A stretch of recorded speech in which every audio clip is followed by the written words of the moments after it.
This is Mommy. It happened one night when we were visiting my husband's family.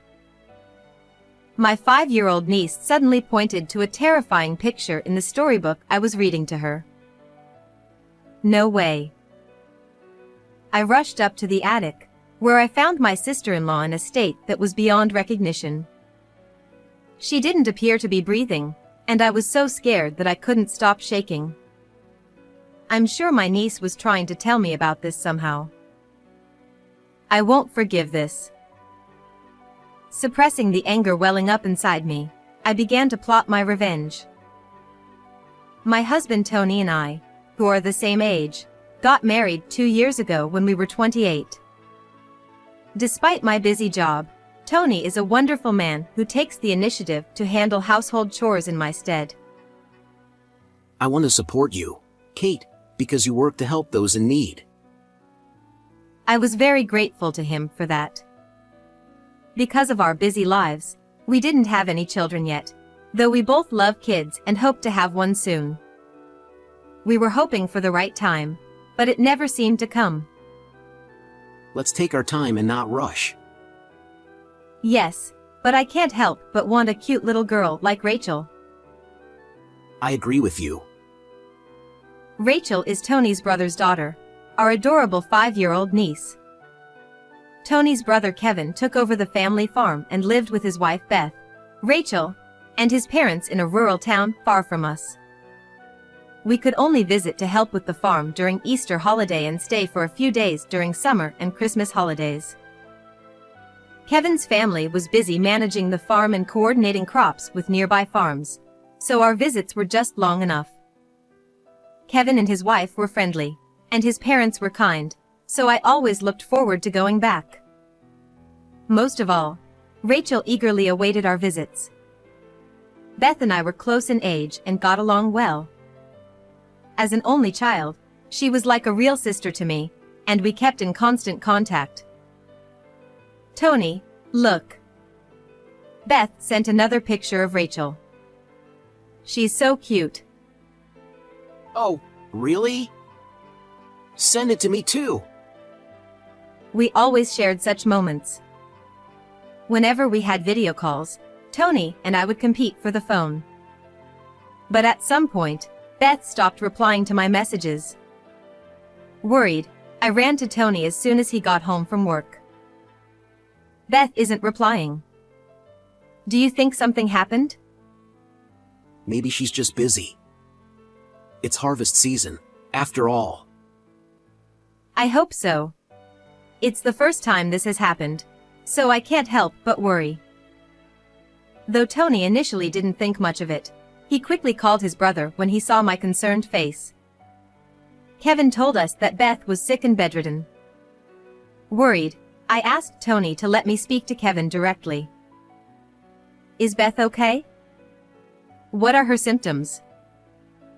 I bombarded him with questions out of concern for her. Kevin sighed deeply on the other end of the line. You know, it's not really appropriate to pry into other people's families. Just leave it alone.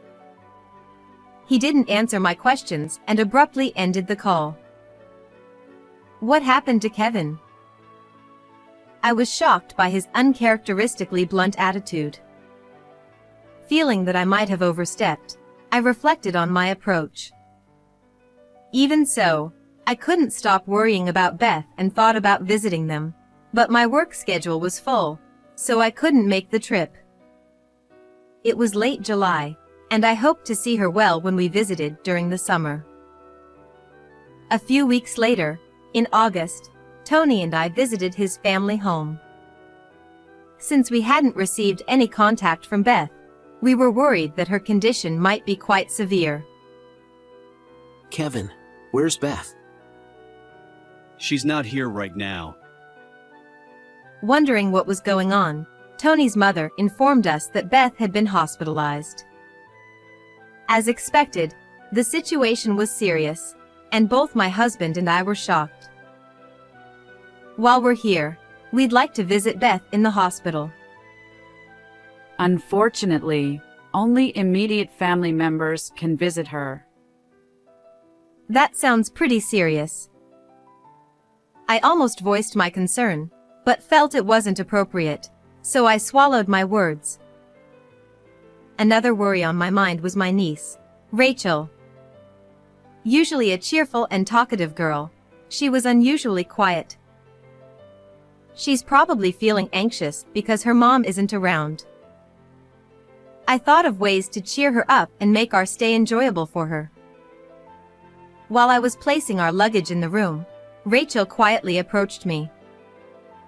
Kate, What is it? Do you want to talk? She seemed nervous and fidgety, possibly because it had been a while since we'd last seen each other. She stared at me as if wanting to say something, but just as she opened her mouth, Kevin quickly walked in. Rachel, Tate and Tony are tired. Go play over there. We're fine, really. But Kevin insisted. No, sorry for bothering you. He took Rachel away forcefully. Even though we're family, and I didn't want him to feel so obligated, maybe this was his way of being considerate. This happened several times, preventing me from having a proper conversation with Rachel. Even my parents-in-law seemed uneasy, unlike their usual selves. They kept hinting that we should leave soon, making the atmosphere awkward. Something felt off, and I began to suspect their behavior. Tony noticed too. This feels different from usual. After dinner, as we were relaxing in the living room, Rachel toddled over to me again. I want to sleep with Kate. But once again, Kevin quickly followed and scooped her up. I told you not to be a bother. I just want her to read me a story, then I'll sleep. She looked like she was about to cry as she was carried away. Kevin, it's really okay. Rachel, let's go to your room. Which book do you want to read? Kevin, looking somewhat unsatisfied, agreed reluctantly after I reassured him it would only be for a short time. All right, if you insist. Thank you. Rachel's face brightened, and she eagerly led me to her room. This one. Read this one. I started reading the book Rachel had chosen, and she suddenly pointed to a picture. This is Mommy. It was a beautiful princess, and I felt touched thinking she saw her mother this way. Your mommy is beautiful, isn't she? No, that's not it. What? She seemed to want to say more but fell silent, leaving me puzzled. After finishing the book, I patted her gently as she lay in bed. Rachel sadly whispered that she missed her mommy and soon fell asleep. When I returned to the living room, Kevin and his parents were waiting for me. Tate, did Rachel say anything? Nothing in particular. She fell asleep right after I read to her. Kevin looked relieved at my words. Then, his mother whispered something to him and turned to me with a smile. Thank you. Now that the child is asleep, it's time for the adults to enjoy. With drinks flowing, Tony, Kevin, and his parents were soon in a festive mood. As the night wore on, they all fell into a deep sleep. To check on Rachel, I went to her room and found her sound asleep, her face adorably peaceful. I watched her for a while, feeling a sense of calm, but I couldn't shake off the feeling about her behavior before bed. I picked up the storybook we had read and flipped through the pages until I saw the picture she had pointed to earlier. Suddenly, I realized how terrifying it was. No way. It can't be. But I have to be sure. Before I knew it, I was running up the stairs to the attic. When I opened the door, I was speechless. There was Beth, who I had been told was hospitalized, lying there emaciated and unrecognizable. Beth. I rushed to her, shaking her and calling her name, but there was no response. What should I do? I was trembling with fear, unsure if she was even breathing. I hurriedly and quietly woke my husband, who was sleeping. Tony was initially shocked but managed to carry her to the car and take her to the hospital without alerting the family. At the hospital, the doctor muttered, "Let's hope she makes it." Hearing this, I couldn't stop shaking with anger and sadness. There's no doubt Kevin and his parents are involved in Beth's condition. The anxious behavior since our arrival made sense now. I decided to gather evidence so they couldn't escape responsibility. The next morning, I'd like to take Rachel to the new shopping mall. How about everyone coming along? Tony suggested during breakfast. Rachel eagerly agreed, but the others were less enthusiastic. Kevin and his parents exchanged glances and seemed to communicate silently. You two take Rachel. We'll stay. Yeah, please take her. They clearly weren't interested in going. But Tony insisted. It doesn't make sense if the whole family doesn't go. Reluctantly, they agreed to come along. Once everyone got in the car, I pulled out my phone from my pocket. Oh, sorry. I have a work call. You go ahead. I'll catch up. What? Ignoring their surprise, Tony stuck his head out the window. Okay. He locked the car doors and drove off slowly. From inside the car, I could see Kevin and his parents desperately trying to say something to Tony, likely urging him to turn back. But Tony kept driving until the car was out of sight. Grateful to Tony, I started searching the house to find evidence against them. What I discovered enraged me. This is unforgivable. I resolved to seek justice for Beth. In the evening, Tony and the family returned. Rachel had fallen asleep and was being carried by Tony. I'll put her to bed. I'm also tired from driving, so I'll rest a bit. He took Rachel to her room. As I watched them, my mother-in-law approached. Kate, why didn't you come? We were waiting for you. I'm sorry. I got caught up with some work. That sounds tough. Did anything unusual happen? Were you in the living room the whole time? She kept questioning me about where I was and what I did after they left. Meanwhile, Kevin went to check the attic. Shortly after, he came running back to his parents. Mom! Dad!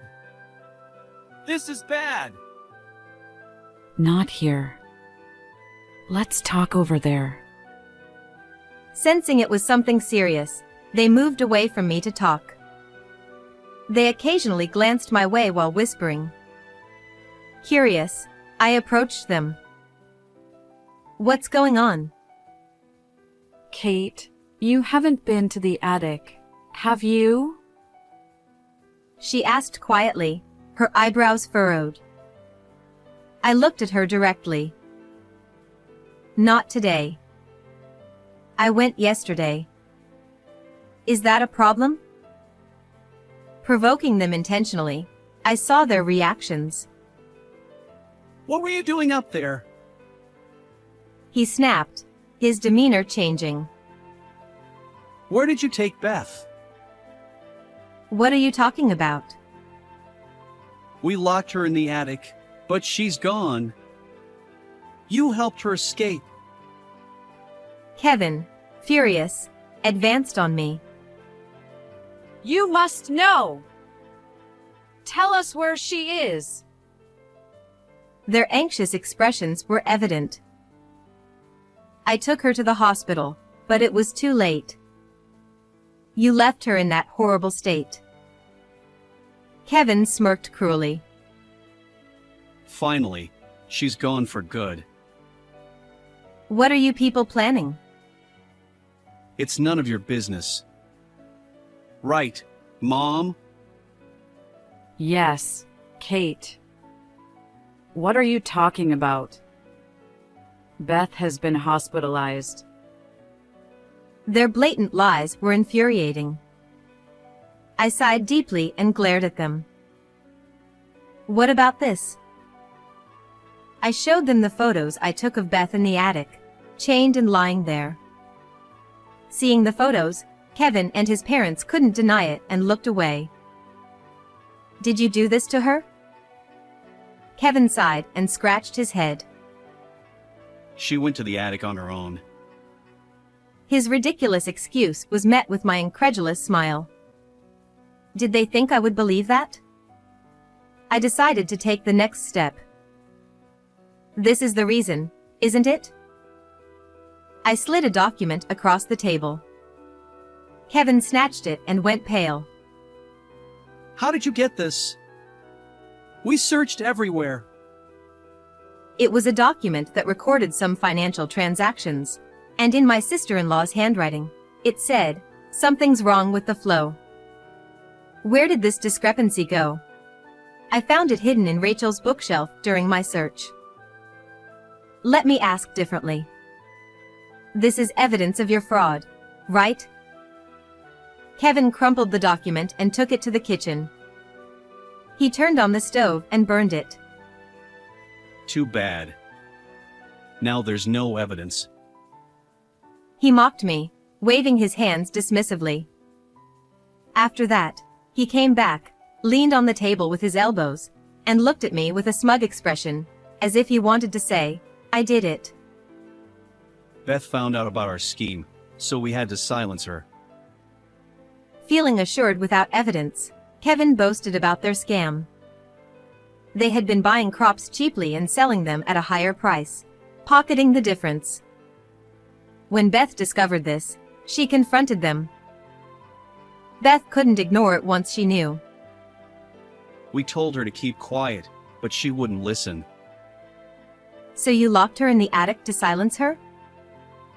I was shocked by their actions and reasoning. As I listened, they vilified Beth, claiming they were justified. I was appalled. Mother-in-law signaled to Kevin. But searching the house is rather rude. City girls have no manners. Since you know, you're going to the attic too. He lunged at me, but Tony burst through the door. Kevin! Stop! He rushed to my side. Don't interfere! We're protecting our livelihood. You were born and raised here, so you should understand. Kevin, who tries to forcefully do something to me, and my husband, who desperately tries to protect me. Tony grabbed Kevin by the collar. Enough! Actually, I had already informed Tony about everything I had discovered via message. So after they returned, he pretended to rest until the three of them showed their true colors. It's too late. We're already preparing to sue you. What? At my words, Kevin, who had been grappling with Tony, loosened his grip. The document you just saw was a copy. The original is safely stored, and I have digital backups too, so it's pointless to destroy it. You cunning little... You're one to talk. Oh, and look at these. I laid out several photos in front of him. They showed Kevin and his parents living it up at expensive restaurants and hotels. What? This is just us having family meals or trips, right? Sure, if that's all there was. But what about this? I flashed another paper under his nose. Receipts? Yes, and that's a problem, isn't it? The receipts were labeled as business entertainment expenses, billed to the agricultural corporation they formed with neighboring farmers. Beth found these. It's clear misuse of funds. Damn it! Kevin slammed his fist on the table, visibly angry. I felt a surge of anger thinking about Tony's feelings, knowing his brother's deceit. I told them that the neighboring farmers were already aware, and we'd have a formal discussion soon. I've been appointed to handle it. You don't stand a chance. I smiled and flashed my lawyer's badge. My profession was no secret to the family, which is probably why they locked Beth away, fearing she might tell me. Kate, please don't do this. We're family. Yeah, let's keep a good relationship going. Even my father-in-law pleaded. Kate, please! But I couldn't ignore their wrongdoing. They then asked why I went to the attic. Rachel told me. That kid. I told her not to say anything. She didn't say anything direct. She just gave me a hint. What nonsense are you talking about? They must have threatened Rachel, telling her she'd never see her mom again if she spoke out. Rachel kept her promise. But she wanted to help her mom. Using a storybook, Rachel had tried to alert me. The picture she pointed to depicted a princess trapped by a demon in an attic. I admired her cleverness for a 5-year-old. I explained this to them, and they fell silent. I then showed them a video on my phone. It was Beth, testifying from her hospital bed. What? How? I thought she was dead. They were stunned. Beth had been gravely ill when we brought her to the hospital, but the doctors saved her. She told me everything and asked for justice. We didn't feed her. How did she survive? Father-in-law and mother-in-law echoed his disbelief. Rachel played a big part. That brat again. Rachel had been sneaking food and water to her mother. Her compassion and intelligence were remarkable. I had no idea. They were at a loss for words. Watch the rest of the video. In it, Beth firmly stated her intention to file charges and divorce Kevin. Kate, you're a lawyer. Can't you work something out? We're family. Yes. Please tell Beth that suing us is pointless. Their begging was pathetic. Tony looked heartbroken. I'll handle this case too. Prepare yourselves. When I said that and pushed them away, they muttered, "No way," and hung their heads right there. Later, the family was sued by the neighboring farmers.